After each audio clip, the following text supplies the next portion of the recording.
Hey creatives, here's some earring blanks about a 1/2 inch, 12 millimeter in size. I found them on Amazon.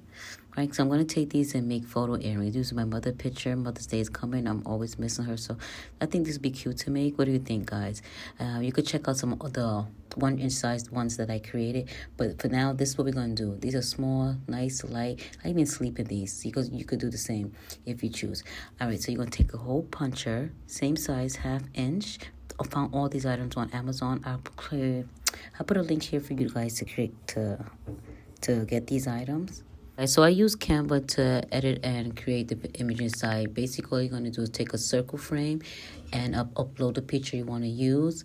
Now, I found it hard. I couldn't figure out how to resize in Canva, so I used my laptop and I resize on the laptop. So you could do the same. Now, if you figure out how to resize in Canva, please let me know because I have yet to figure it out.